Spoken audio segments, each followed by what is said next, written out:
남성형 탈모의 경우 유전적 요인이 80%에 육박한다. 키는 60에서 80%다.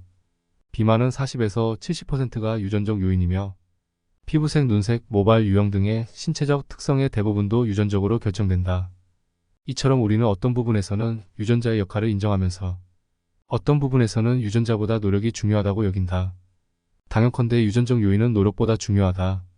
식물과 동물이 살아남기 위해서는 무엇이 필요할까?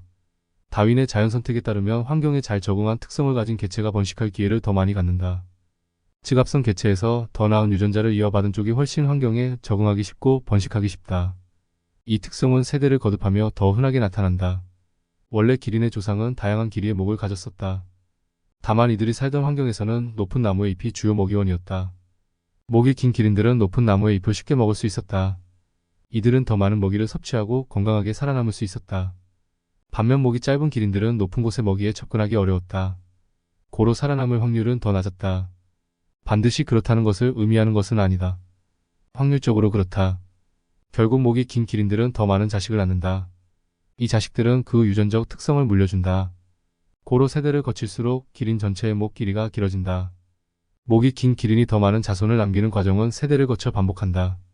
결국 기린종 전체는 긴 목을 가진 종으로 발전한다. 자연선택에 따르면 목이 길수록 생존력이 높아진다. 여기에는 목을 길게 빼서 먹이를 먹으려는 노력보다 유전적 영향이 훨씬 크게 작동한다. 또한 아무리 노력하여 조금 더 긴 목을 갖게 된다 하더라도 획득된 특성은 유전되지 않는다. 후천적 노력이나 경험에 의한 변화는 획득된 특성이다.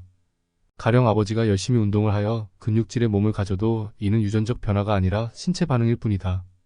고로 이 특성은 자식에게 전달되지 않는다.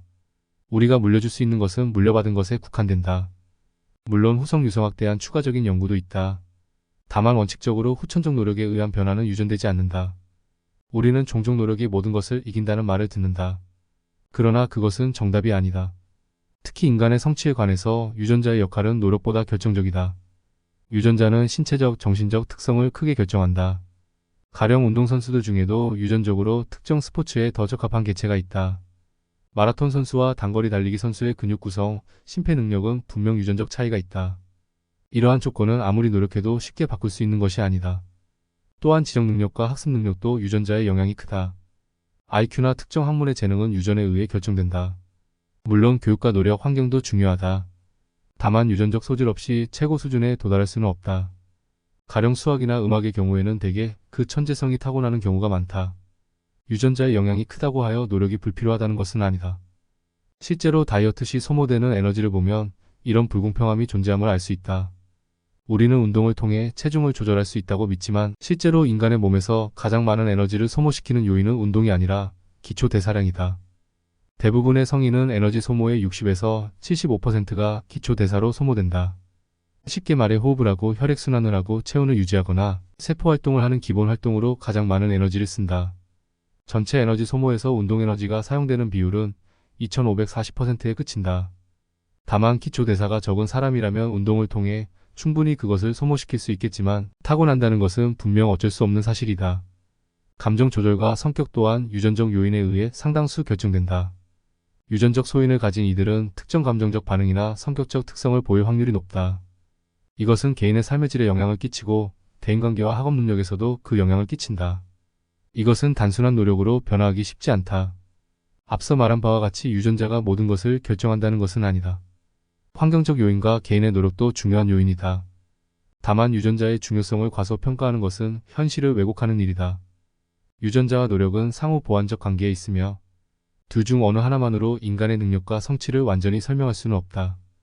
유전자의 역할이 크다는 사실을 인정하는 것은 우리가 인간의 다양성을 이해하는데 매우 중요한 단계가 되기도 하는데 우리 사회 환경의 변화가 빠르고 다양하기 때문에 미래 세대의 어떤 유전인지가 더 우성인자가 될지는 알 수 없다. 어제의 우성인자가 오늘의 열성인자가 되고 어제의 열성인자가 오늘의 우성인자가 된다. 또한 어떤 분야에서 열성인자가 다른 분야에서 우성인자가 되고 어떤 분야의 우성인자가 어떤 분야의 열성인자가 된다. 고로 중요한 것은 무조건적인 노력을 강요할 것이 아니라 자신에게 적합한 환경을 찾아 그 유전인자의 날개를 달아줄 노력을 하는 것이 중요하다. 자녀의 학업 성취도가 낮거나 운동신경이 부족하다면 그것은 나무랄 것이 아니라 적합한 환경을 찾아주지 못했을 가능성이 충분하다. 또한 삶에서 가장 중요한 것은 이들뿐만 아니라 외부적인 요인, 즉 운도 매우 중요하다.